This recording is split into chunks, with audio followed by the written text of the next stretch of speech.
Assalomu alaykum ijtimoiy tarmoq kuzatuvchilari.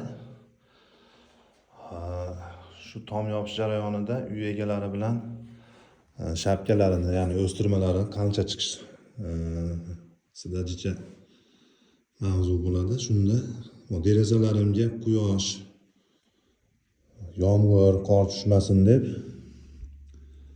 kattaroq chiqarib bering deyishadi, lekin quyosh, qor, shamol bilan yoqqanda urib yoqadi. Quyosh va yomg'ir, qor urib yoqadigan joyga alyuminiyli, temirlik yoki plastmassa termo romlarni qilishni tavsiya qilaman. Quyosh tushmaydigan joylarga, quyosh, yomg'ir, qor tushmaydigan joylarga yog'och qilishni tavsiya qilaman. Oldida lestnitsamiz bor. Bu o'zimning xonadonim.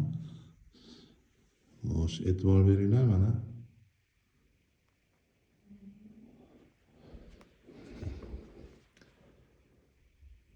Shu romim yog'ochdan bo'lgan mana. Quyosh ham, qor ham tegmaydi. Bu alyuminiy romim bilan birga bir. Uni akfa alyumin desa ham ishona oladigan darajada, hattoki e'tibor beringlar, rezinkalari qo'yilgan, shtabiy qilib mixlab qo'yilgan mana. Ruchkasi ham akfani ruchkasi qo'yilgan. Yoshligini mana ziravalari chiqib turibdi. Yo'llari mana burchaklari ham hattoki akfaga o'xshatib o'zimning shogirdim qilgan.